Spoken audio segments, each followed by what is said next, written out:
Whenever you want. All right. I guess I'm hit the on button. Am I on? Yes, sir. All right. My name's Chris Kay, and I'm here to give my testimony today of how my time without God started, and the dark path that led down to. And I went to church as a young boy, about 2 years, and my folks, we didn't discuss much about the Lord, and it was kind of short-lived. The church upset them, and we did not attend church anymore, and I was kind of just free to roam. I was an only child, so I had a lot more than others. I was really, I guess, spoiled with material things that I liked, and I really never had to share. But I became in love with alcohol at a very early age. There was always access to it. My dad had cases and cases stacked up neatly in a fridge in the garage, and I maybe about 14 got involved with that a little, and then when I got my license at 16, it was grab 3 or 4 when you run out the door, and give your friends one and try to be cool, and it just escalated the older I got. College was about the parties and trying to catch a girl, and I really liked that at an early age. Took the edge off, and my main mission was to conquer the girls, and didn't care about their feelings and things. And I had some decent ones I had relationships with, but after time and period, that got me scared. I was scared of everything, so I relied on the drinking, and I was away from the Lord the whole time. I never had any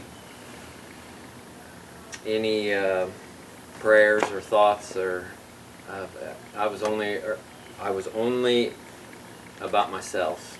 I never had any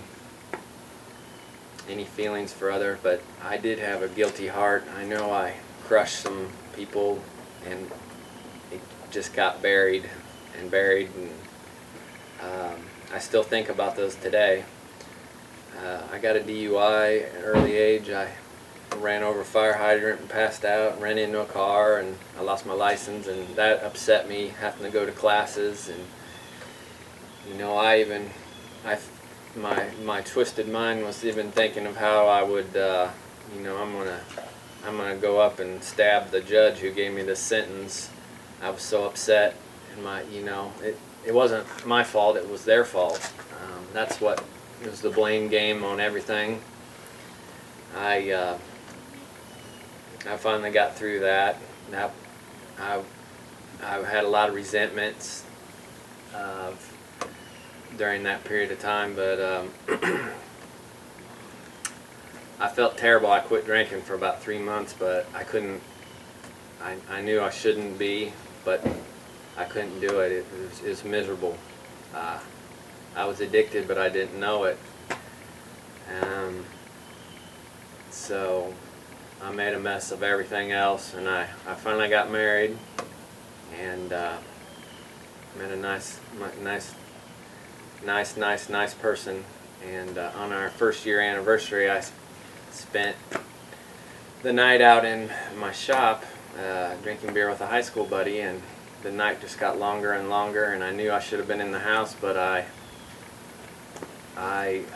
kept burying it deeper and deeper, and 3 o'clock in the morning, well, the night's pretty much over. So I put my wife through a lot. I don't know how she managed to stay with me. I'd say I'd be home at 10, and I'd be home at 1 in the morning, and I thought that was alright. It's just 3 hours. Everything was that way. I didn't realize all the lies I was telling. It was so cloudy, and the devil had a hold of me on a lot of occasions. I'd steal something and say, well, they got more than they need, I always justified my actions, and I did stupid things at jobs and quit jobs, and then I worked for myself, and I had free reign of everything. And being self-employed, I was a full-time drunk. I could go as I pleased. I had no one to answer, and things just got worse. And I finally, at a point in my life, decided to go to church. I was unhappy with everything. And we adopted a little boy, and that was a good thing, but I was drinking and driving with him, and I thought that was okay. And I just cared about me, and started going to church. I felt great when I connected a little bit with the Lord, but I left church and I was back to my old tricks, and we even moved out of state down to Texas, and we needed change. I needed to get away from my bad environment, and I still was drinking though. It was just in a different environment, and I had a close call one night going to pick my son up from karate practice, and I was just about blacked out, and somehow I just got a bad speeding ticket, and I said, that's it, I surrender. And I surrendered to God, and I started doing some AA work, and some people had a small group, and they're the ones that kept me sober. And it's been 4 years of alcohol free, and I was very, very slow about my steps and making things right. I was very, very, very scared because I relied on alcohol on everything, or just to brush it under the rug. But I finally opened up and finally pushed forward, and that's what I needed to do in my life. And just saying a testimony here and there about things, it opens doors for others, and hearing my troubles could help one person. It's been wonderful. I'm getting stronger with the Lord and raising my kids right, which is a hard thing to do these days.